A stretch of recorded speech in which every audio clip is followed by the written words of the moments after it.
Assalamualaikum warahmatullahi wabarakatuh.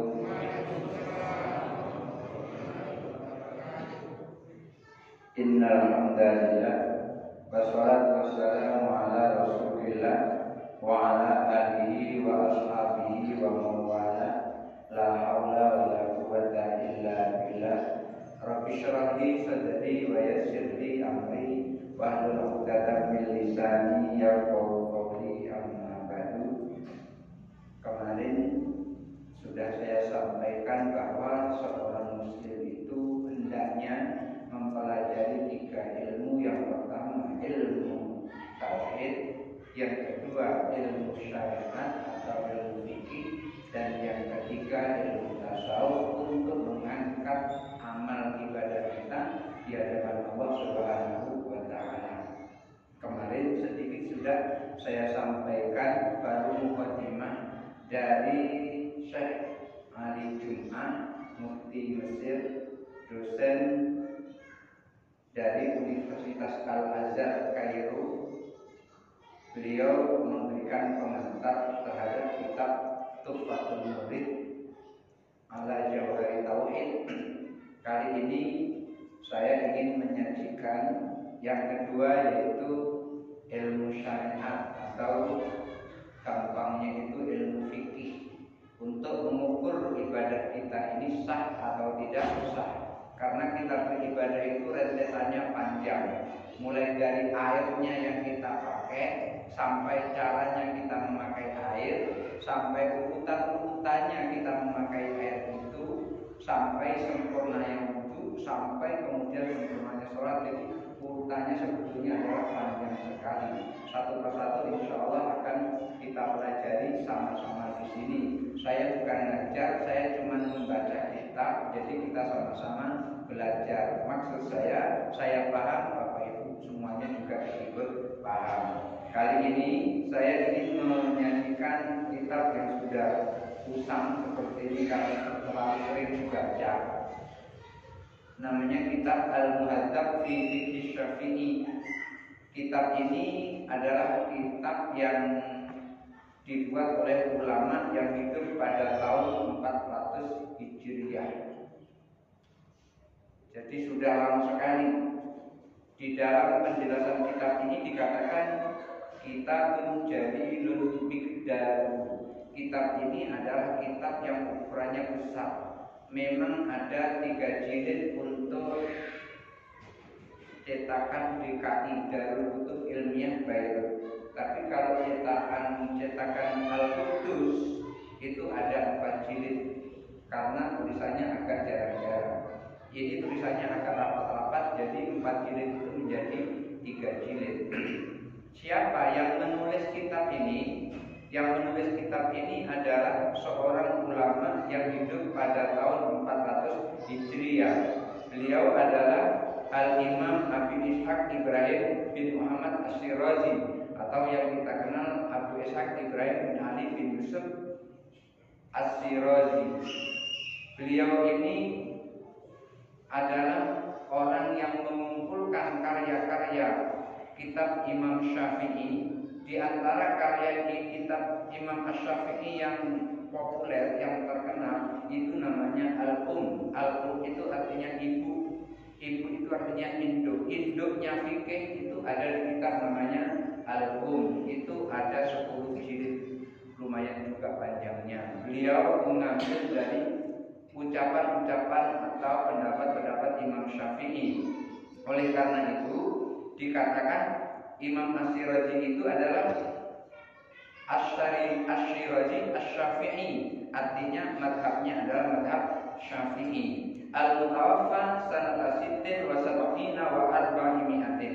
Beliau ini Imam Syirazi yang ngarang kitab ini, yang menyusun kitab ini, yang membuat kitab ini, Imam Syirazi itu wafat meninggal tahun 476 Hijriah.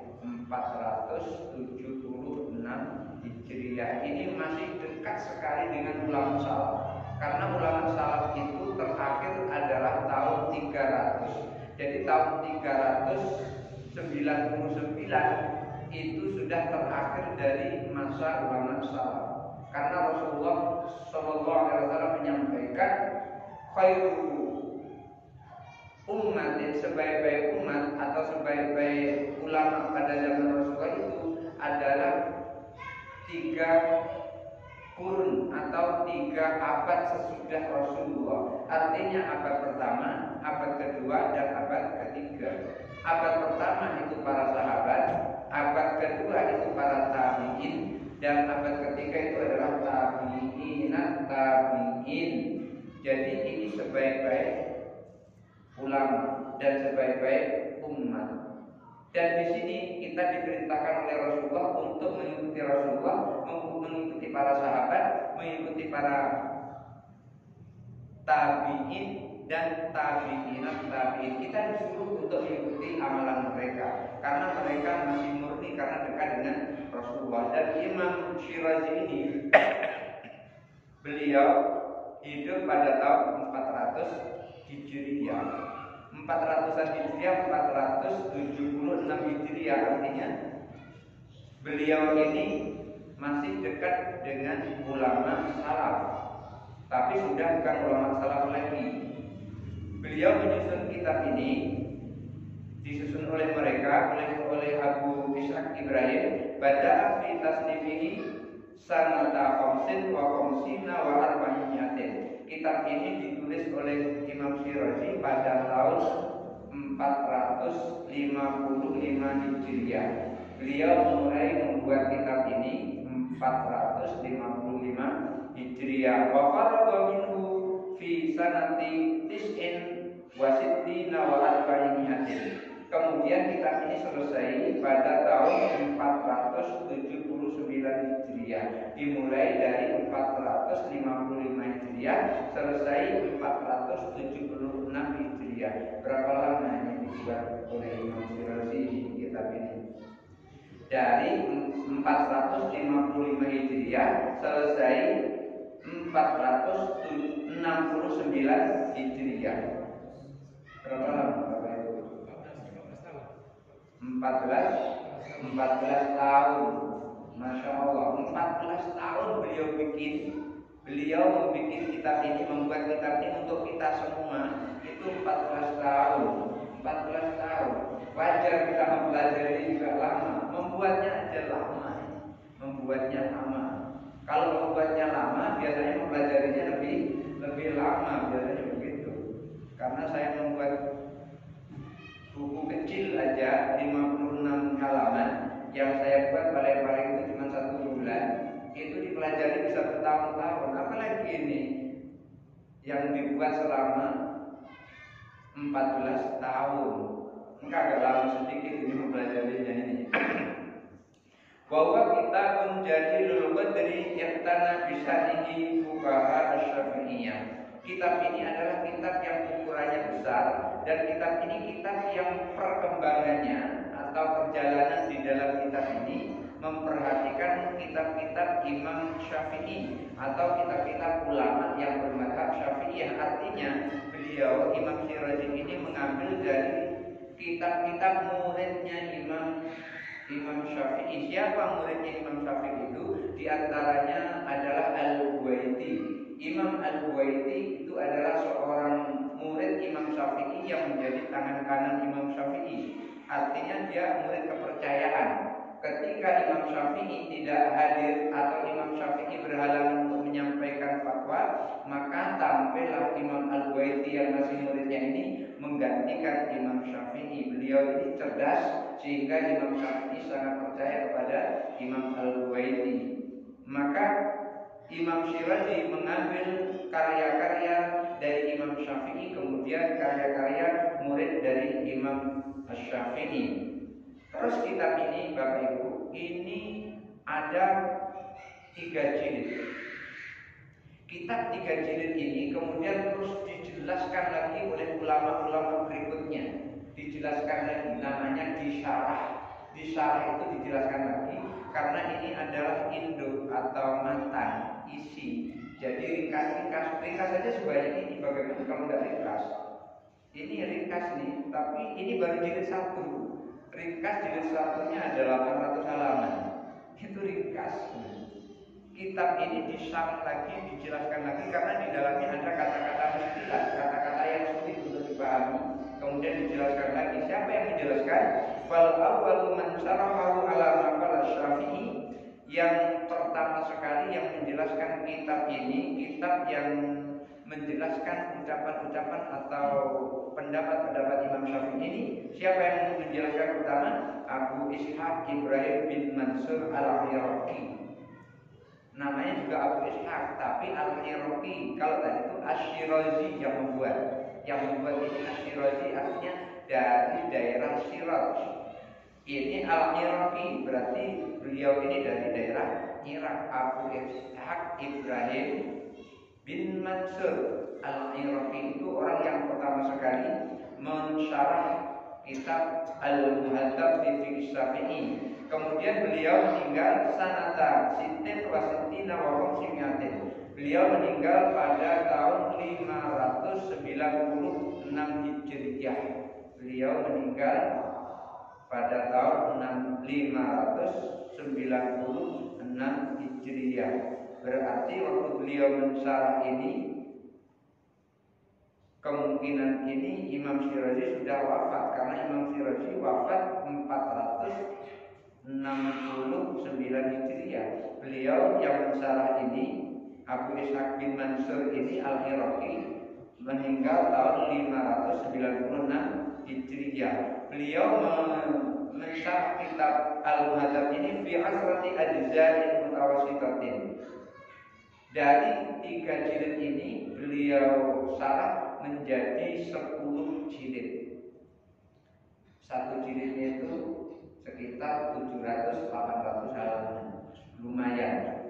Wasani yang syarah kedua, Asy-Syaikh Al-Imam Diyauddin, Syekh Al-Imam Diyauddin Abu Amr Utsman bin Isa Al-Hadyani Al-Marani Al-Mutawaffa yang meninggal sanata isnaini wa sittimi'atin fi qaribin min 20 majladan. Beliau meninggal pada tahun 602 Hijriah dan beliau mensyarah kitab ini menjadi 20 jilid. Lebih panjang lagi, 20 jilid. Lakinnahu lam yakmilhu, tetapi 20 jilid ini belum tuntas. Berarti lebih dari 20 jilid. Kalau tuntas, belum tuntas sudah keburu wafat. Itulah ulama-ulama dulu, wafatnya meninggalkan karya yang belum selesai. Kalau orang sekarang wafatnya tanpa karya. Kalau orang dulu wafatnya meninggalkan karya sampai karyanya belum selesai. Bal wasala fihi ila kitab syahadah. Beliau mensyarah kitab ini baru sampai kitab syahadah, kitab asy-syahadah. Baru sampai ke situ beliau mensyarah. Wasamahu, kitab yang beliau syarah itu dinamakan Al-Istiqsa'u li madhabil ulama wal fuqaha. Namanya adalah kitab Al-Iqtisad li madhabil ulama wal fuqaha, menjadi induknya fikih dari kelompok 4 mazhab dari situ. Jadi kitab Al-Muhadzab ini merupakan induk dari fikih 4 mazhab yang kemudian muncul. Nah, di situ artinya 4 mazhab itu sebagian sudah terangkum di dalam kitab Al-Muhadzab ini. Makanya nanti ada yang boleh, alasannya ini, ada yang nggak boleh, alasannya ini.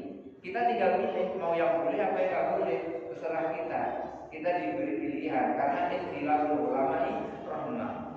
Perbedaan pendapat ulama itu adalah rahmat. Kenapa kok rahmat?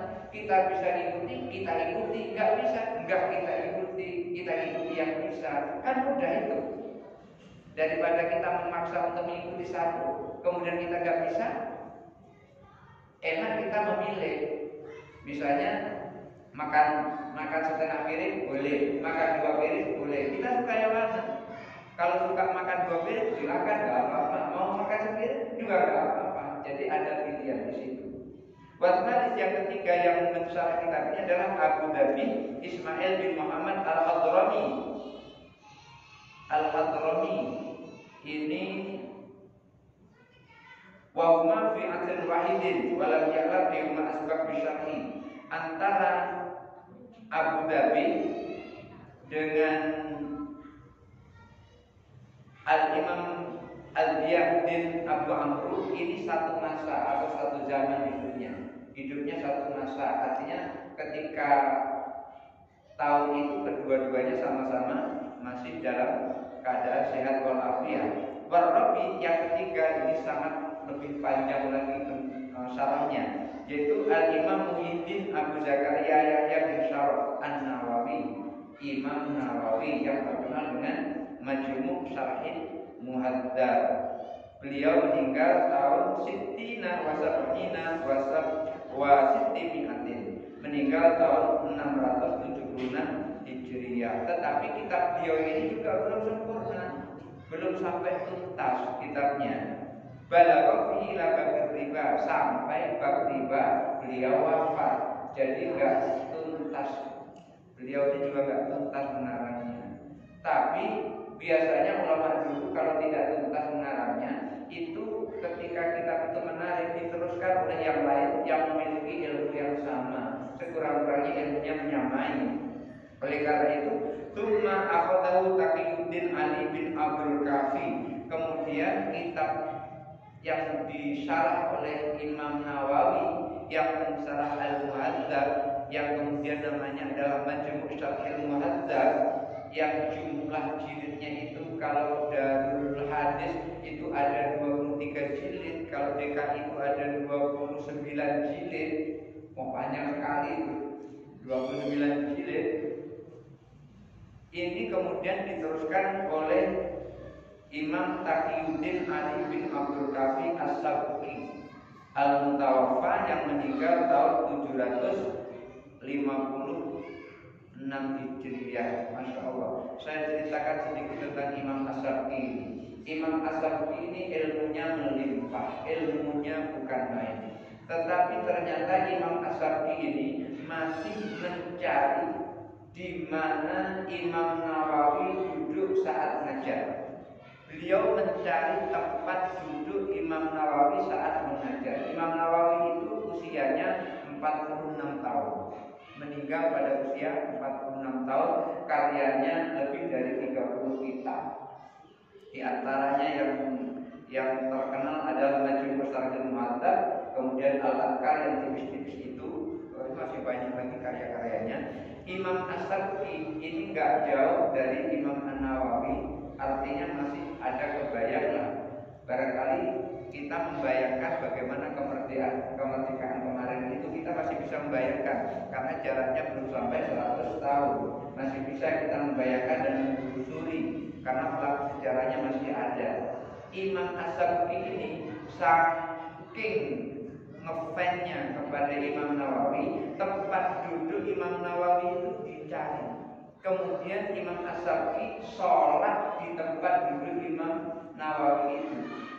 Ngapain Imam As-Sabki sholat di tempat duduk Imam Nawawi pada saat ngajar? Litabarruki, untuk tabarruk, untuk mengambil berkah. Apa berkah itu? Berkah itu adalah ziyadatul hasanah, tambahnya kebaikan. Jadi beliau ingin lagi menambah kebaikan. Karena beliau ingin menambah kebaikan seperti itu, maka beliau mengambil tempat duduknya Imam Nawawi, kemudian beliau sholat di situ. Maka beliau kemudian melanjutkan melanjutkan karya Imam Nawawi yang sampai bab riba nggak tuntas, Imam As-Sabki kemudian melanjutkannya. Walau kamil, tetapi juga belum sempurna min syarahi siwal iraqi wal hadrami. Karya-karya Abu Ishaq tadi disyarah oleh para ulama itu belum ada yang sempurna kecuali ulama yang dari Irak dan ulama yang dari Hadrami. Ulama yang dari Irak tadi siapa? Ulama yang dari Irak tadi adalah Abu Ishaq Ibrahim bin Mansur. Itu yang selesai mensyarah kitabnya Abu Ishaq Ibrahim bin Ali bin Yusuf, dan juga imam dari Al-Hadrami juga selesai. Hanya dua ini yang selesai. Oleh karena itu, Bapak Ibu hadirin dirahmati Allah, ini saya kenalkan dulu kitab ini. Tak kenal maka tak sayang.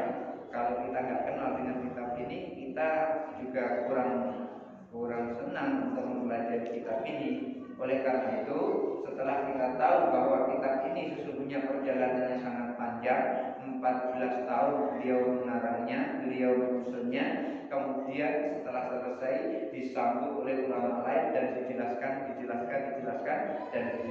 Caranya beliau menjelaskan itu ya seperti ini, mengajar, kemudian setelah itu hasilnya dirangkum. Ketika hasilnya dirangkum jadilah kitab lagi. Ulama seperti itu, seperti kitab Syekh Abdul Qadir Jilani, Fathul Rabbani, itu adalah ceramah-ceramahnya Syekh Abdul Qadir Jilani dari urutan bulan ke bulan, hari ke hari, minggu ke minggu. Itu ditulis akhirnya menjadi Fathul Rabbani, kurang lebih setebal ini kitabnya. Jadi untuk mensyarah itu memang harus betul-betul memahami kitab yang dibaca itu. Baik, kali ini saya langsung menuju ke bab yang pertama, Kitab Thaharah. Kitab Thaharah itu artinya kitab yang membahas tentang thaharah. Jadi yang di atas itu adalah kitab, di bawah kitab itu nanti ada bab, di bawah bab nanti ada farmun, ada huruf. Jadi yang judulnya di sini adalah Kitab Thaharah. Kitab Thaharah bab yang pertama, babun ma tajuzu bihi thaharatu minal miyahi wa ma la tajuzu. Artinya air yang boleh dipakai untuk bersuci dan air yang tidak boleh dipakai untuk bersuci. Bapak Ibu jangan salah, tidak semua air bisa dipakai untuk bersuci. Walaupun air itu suci.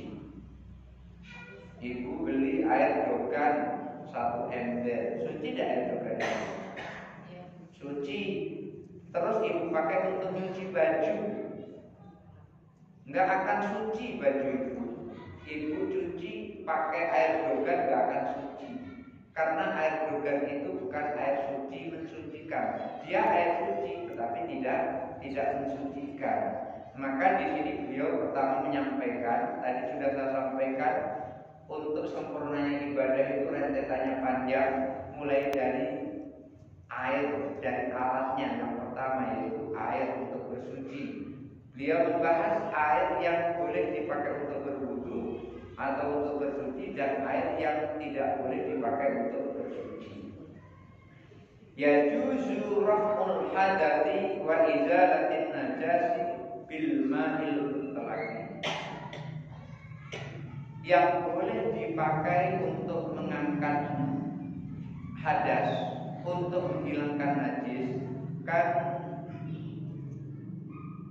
thaharah itu ada dua.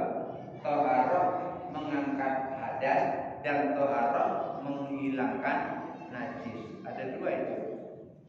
Jangan cuma satu, tapi ada dua. Thaharah mengangkat hadas, thaharah mengangkat najis. Mengangkat hadas itu nanti ada dua lagi. Hadas besar, hadas kecil. Hadas besar ada bermacam-macam lagi, hadas kecil ada bermacam-macam lagi. Jadi masih banyak macamnya. Najis juga begitu. Najis itu nanti ada 4 macam najis itu nanti.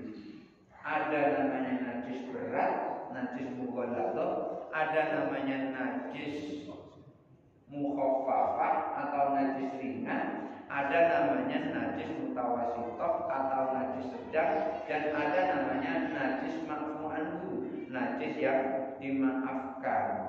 Jadi najis pun bermacam-macam, hadas pun juga bermacam-macam. Semuanya itu bisa dihilangkan, baik hadas maupun najis, itu bil ma'il mutlaqi, dengan air mutlak. Air mutlak. Ini namanya air apa? Air apa? Air mineral ya. Air mineral. Banyak pun ini adalah aqua gitu ya, orang biasanya gitu, aqua. Karena mereknya aqua. Ini namanya one. Berarti air one ya. Kalau ini air ini saya ambil, kemudian saya taruh di gelas, namanya air gelas.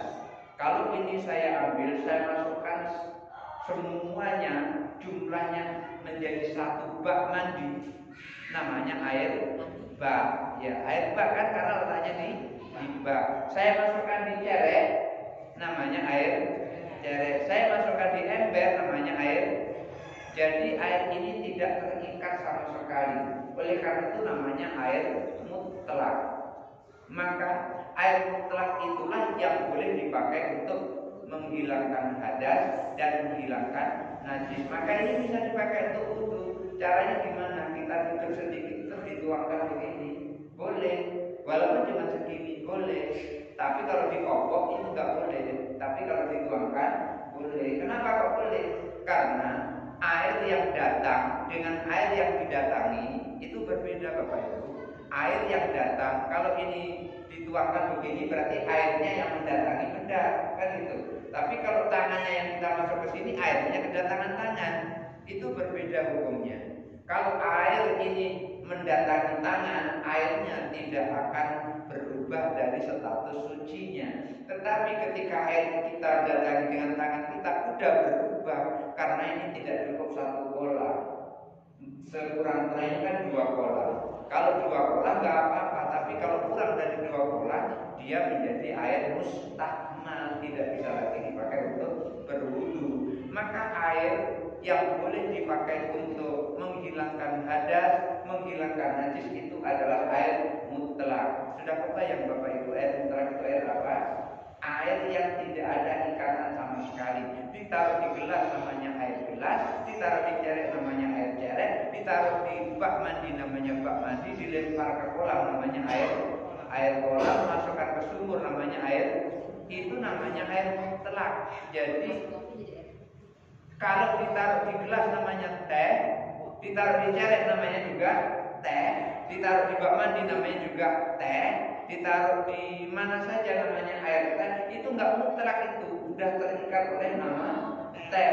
Yang seperti itu tidak boleh dipakai untuk berwudu, tidak bisa dipakai untuk bersuci, tidak bisa dipakai untuk menghilangkan najis. Jangan sesekali ibu menghilangkan najis baju yang terkena kencing dicuci dengan air teh. Bikin teh kira-kira 1 baskom, kemudian terus cuci baju, nggak bersih, nggak hilang najisnya.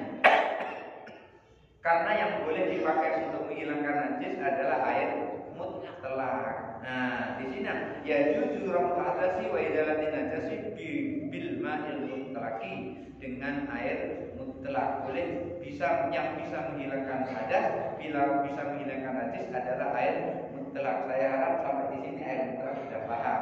Air yang tidak terikat, tidak ada ikatan apa-apa. Apa sekarang pertanyaan?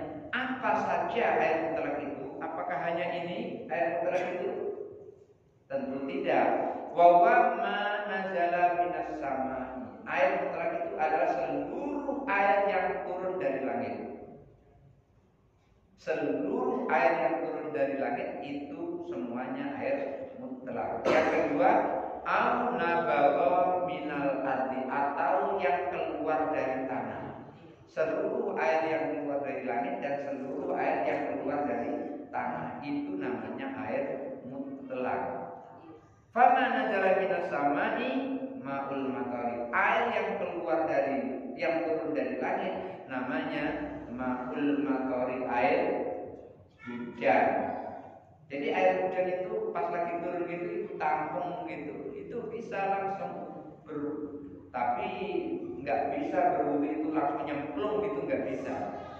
Tetap harus dibasuh satu per satu. Misalnya hujan deras, kemudian bapak pergi ke depan rumah, ke halaman rumah, hujan deras, langsung berwudu di situ, tampung ini nggak apa-apa, boleh langsung tampung itu. Tapi juga ngambil lagi terus diusapkan ke muka, terus usapkan ke tangan seperti wudu biasa itu, sah seperti itu, sah nggak apa-apa seperti itu, sah. Yang pertama adalah ma'ul matari, yang kedua wadul salji, air es. Ini air es, bukan es tapi air es. Maksudnya es yang sudah meleleh. Yubus salida bayar artinya meleleh. Air es yang sudah meleleh itu ketika dia netes itu boleh dipakai untuk berwudu. Misalnya taruh air es itu di kerang-kerang itu, kemudian dia netes, kemudian dipakai untuk wudu, boleh itu air es.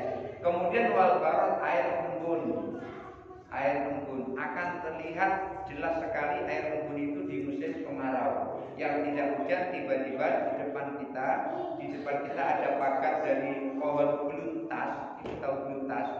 Orang Jawa nyebutnya luntas, ya beluntas. Kalau orang Sumatera ini beluntas kan, karena di Palembang itu ada namanya Jalan Beluntas Raya. Banyak sekali bapak dari di belakang yayasan Iba. Kok tahu ya, itu pernah tinggal di sana. Kenapa kok tinggal di sana? Ikut mertua. Ya. Kenapa kalau ikut mertua? Belum punya rumah yang ikut mertua. Di atas daun beluntas itu kalau kemarau itu biasanya pagi-pagi itu basah. Kalau kita gak ada air, kita bisa berwudu pakai basah itu. Ditarik gini, basah tangan kita. Gak usah kumur-kumur, karena gak bisa kita kumur-kumur, langsung bisa muka. Begitu seterusnya sampai bisa kaki. Jadi air yang turun dari langit itu apa? Pertama air hujan, yang kedua air es ya bukan es tapi air es, dan yang ketiga air embun. Itu disebut dengan air mutlak yang turun dari langit. Itu perlu kita ingat-ingat dan kita ajarkan kepada anak cucu kita biar mereka tahu. Kemudian yang kedua, auna bahwa minal ard, yang muncul dari dalam tanah. Apa yang muncul dari dalam tanah itu? Ya, kita kembali dulu ke air yang turun dari langit. Apa dasarnya kok boleh? Sekarang kan harusnya dasar dalilnya kan harus kita keluarkan itu. Kok air hujan boleh dipakai untuk wudu, kemudian air es, air embun kok boleh dipakai untuk wudu? Apa dasarnya? Wal aslu fi qaulu azza wa jalla, dasarnya adalah firman Allah azza wa jalla surah Al-Anfal ayat 11, wa yunazzilu 'alaikum minas samai ma'an yutahhirukum bihi. Dan Allah menurunkan air dari langit untuk kalian untuk bersuci dengan air itu. Allah turunkan air dari langit gunanya untuk kita bersuci dengan air itu.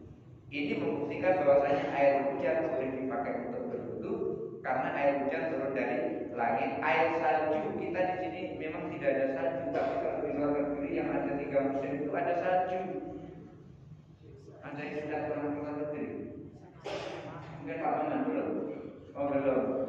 Mudah-mudahan nanti kita bisa sekali mencicipi. Iya.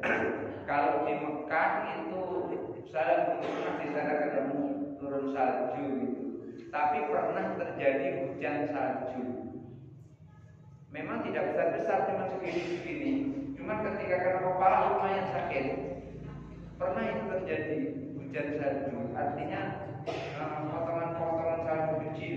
Tapi kalau di luar negeri itu biasanya sampai numpuk begitu saljunya.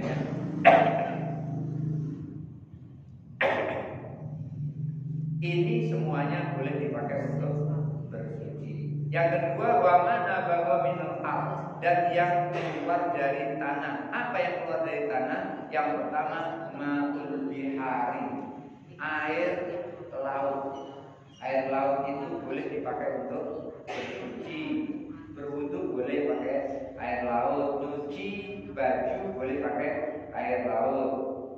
Wa ma'ul anhari, air sungai. Air sungai, pokoknya sungai itu artinya adalah di sini galian yang sangat panjang, di dalamnya ada air mengalir, itu namanya air sungai. Wa ma'ul abari, air sumur, air laut, air sungai, air sumur itu boleh dipakai untuk berwudu, boleh. Lalu pertanyaan, Ustaz, di rumah nggak ada air laut, nggak ada air sungai, nggak ada air sumur, yang ada air ledeng. Sekarang pertanyaannya, ledeng itu asalnya dari mana? Dari sungai Batanghari kalau di Jambi. Itu artinya kita menggunakan air sungai. Jadi air sungai, air laut, pokoknya air yang sumber dari tanah itu semuanya boleh dipakai untuk berwudu. Lalu apa dasarnya? Tadi yang air turun dari langit, dasarnya adalah wa yunazzilu 'alaikum minas sama'i ma'an yutahhirukum bi. Allah turunkan kepada kalian air dari langit itu untuk bersuci. Apa dasarnya untuk yang di tanah itu? Apa dalilnya?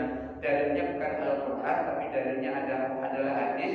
Ketika ada orang yang bertanya tentang air laut, saat itu Rasulullah didatangi oleh orang itu bertanya kepada Rasulullah tentang air laut. Masalahnya ada orang yang membawa air minum, kemudian air minum itu ketika ditanya, mana air minum tadi? Sudah habis. Loh, kok habis? Dipakai untuk berwudu. Kan ada laut, kenapa berwudu pakai air itu? Lalu dipertanyakan tentang hukum air laut. Rasulullah menyampaikan, buat tahur ma'u al-hillu maitatu. Air laut itu suci, dan binatang yang ada di dalam laut itu bangkainya juga halal. Air laut suci, bangkai binatang yang ada di laut itu, yang hidupnya di laut, halal. Apa yang hidup di laut? Ikan. Jadi ikan itu, Bapak Ibu, walaupun dia mati, asal jangan gembung ya. Kalau gembung itu sudah nggak bagus dimakan, itu udah banyak penyakitnya. Walaupun suci, tapi jangan dimakan. Tapi kalau dia mati masih seger, itu nggak usah khawatir. Makanya nggak ada ikan disembelih. Ada ikan disembelih? Nggak ada kan? Nggak ada orang nyembelih ikan. Kenapa kok disembelih ikannya? Biar halal. Ikan tidak perlu disembelih. Bangkai yang halal untuk dimakan itu adalah pertama bangkai ikan, yang kedua bangkai belalang, yang ketiga bangkai jangkrik. Jadi kalau punya jangkrik kira-kira setoples itu boleh dijadikan peyek. Iya, halal itu. Kalau kami dulu waktu masih di kampung itu nangkapi belalang padi.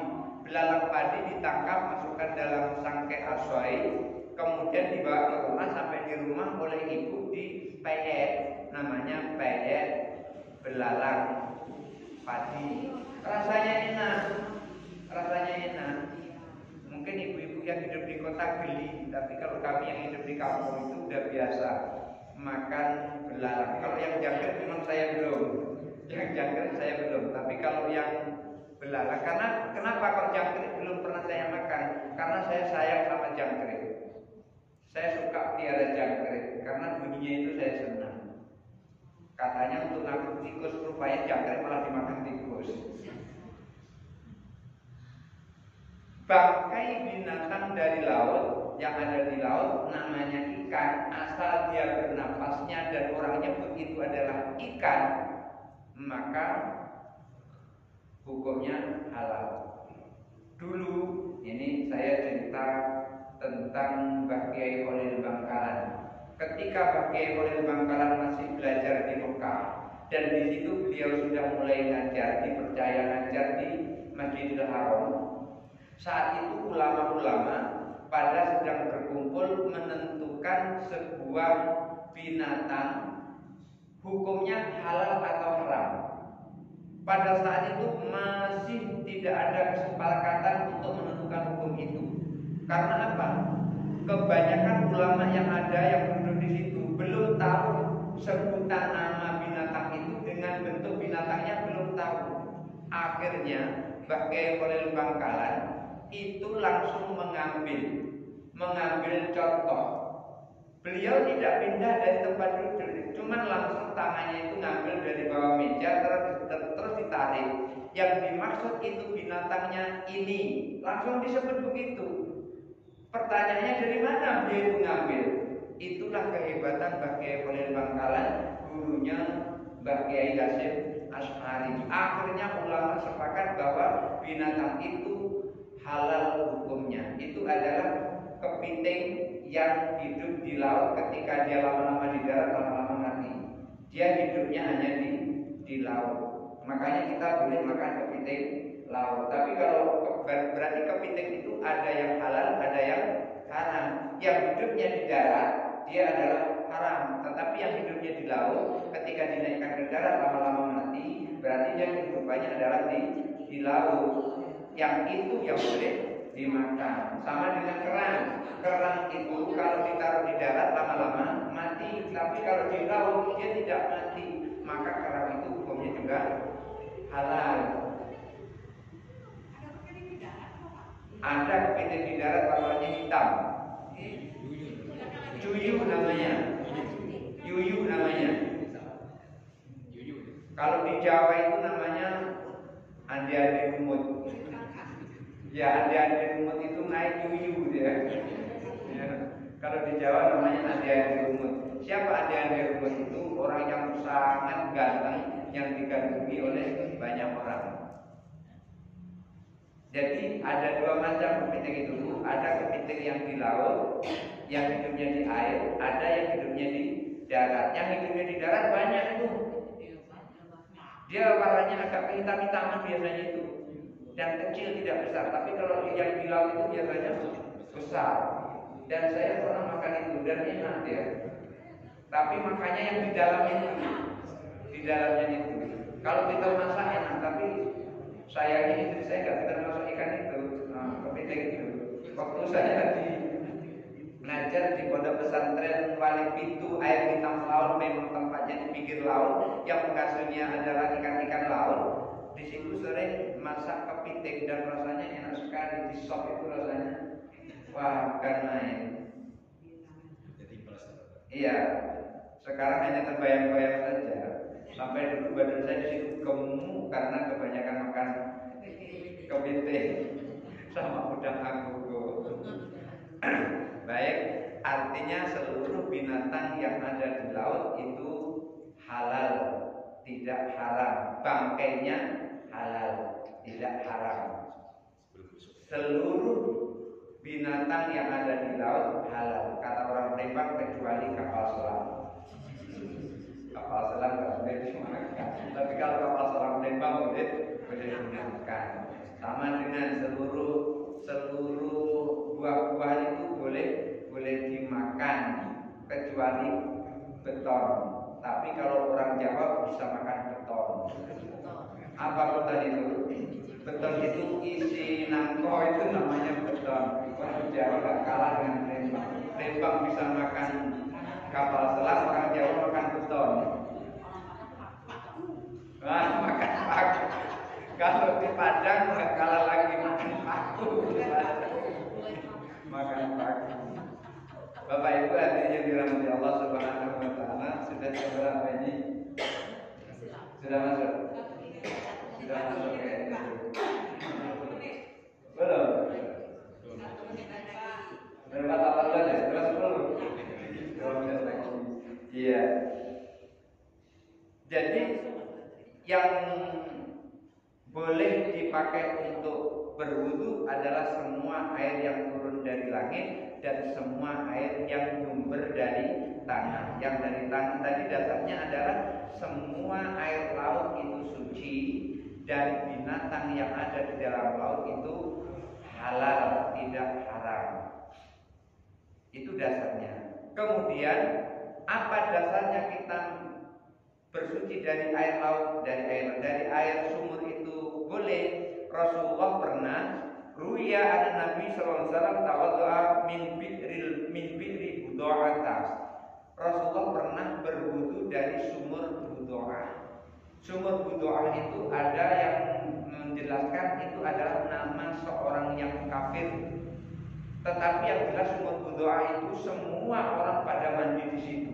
Orang kafir mandi di situ, orang Yahudi mandi di situ, orang Nasrani mandi di situ, orang sedang haid juga mandi di situ. Lalu Rasulullah ngambil wudu dari sumur budu'ah itu. Ini menunjukkan walaupun bentuknya bagaimana sumur itu, selama airnya tidak berubah dari aslinya, maka air sumur itu boleh dipakai untuk berwudu. Kalau aslinya sumurnya itu agak kehitam-hitaman, maka sumur itu tetap boleh dipakai untuk berwudu. Kecuali kalau tadinya jernih kemudian terjadi merah, nah itu baru bisa diteliti apa sebabnya. Kalau berubah sendiri itu boleh dipakai untuk berwudu. Tapi kalau berubah karena benda lain itu nggak boleh dipakai untuk berwudu. Mudah-mudahan ada manfaatnya. Barangkali itu saja dulu yang bisa saya sampaikan. Mari kita tutup dengan sama-sama membaca doa. A'udzubillahi minasyaitonir rajim. Bismillahirrahmanirrahim. Alhamdulillahirabbil alamin. Wassalatu wassalamu ala sayyidil anbiya'i wal mursalin wa ala alihi wa sahbihi ajma'in. Allahumma shalli ala sayyidina Muhammad wa ala ali sayyidina Muhammad walhamdulillahirabbil alamin. Allahumma ighfir lana dzunubana wa liwalidayna warhamhuma kama rabbayana shighara. Allahumma nawwir qulubana bi nuri hidayatika kama nawwartal ardha bi nuri syamsika wa qamarika abadan abada. Allahumma ij'alna faman kafamin nabiyyin wa hibban ka hibbil mursalin ka ilhamil malaikatil muqarrabin bi rahmatika ya arhamar rahimin. Rabbana zalamna anfusana wa la taghfir lana wa tarhamna lanakunanna minal khasirin. Rabbana atina fid dunya hasanah wa fil akhirati hasanah wa qina